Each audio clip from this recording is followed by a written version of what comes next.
One day, in the quiet countryside of Scotland, a young boy was playing near a swamp when he suddenly lost his footing and fell into the thick, muddy water.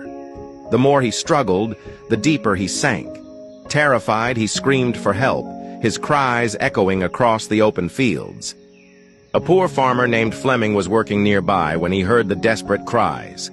Without a second thought, he dropped his tools and ran toward the sound. As he reached the edge of the swamp, he saw the child flailing, barely able to keep his head above the water.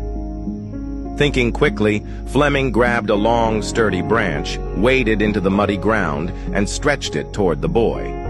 With great effort and at the risk of his own life, he managed to pull the child to safety. Exhausted but relieved, he helped the boy to his feet and sent him home. The next day, a luxurious car stopped in front of Fleming's modest hut.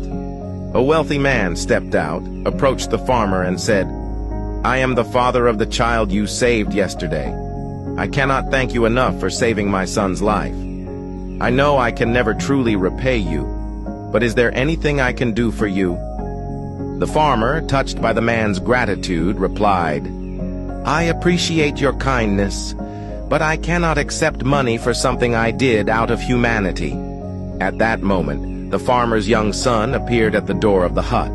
Seeing the boy and noticing the humble conditions in which the farmer lived, the wealthy man had an idea.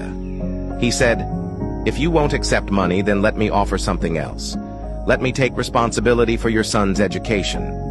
The farmer hesitated for a moment. Sending his son to a prestigious institution was beyond his wildest dreams, but realizing the incredible opportunity before him, he nodded in agreement. Thanks to the sponsorship, young Alexander Fleming was admitted to the finest schools, where he excelled in his studies. He later attended St. Mary's Hospital Medical School in London, where his relentless curiosity and scientific brilliance led him to a groundbreaking discovery: the world's first antibiotic, penicillin, in 1928.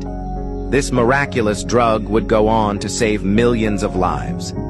But the story doesn't end there. Years later, during World War II, the wealthy man's son fell seriously ill with pneumonia. His condition was critical, and his survival seemed uncertain. He was treated with penicillin, the very drug discovered by none other than Sir Alexander Fleming. That wealthy man's son was none other than Winston Churchill, who later became the Prime Minister of Britain twice. This story is a powerful reminder that kindness has a way of coming full circle. A selfless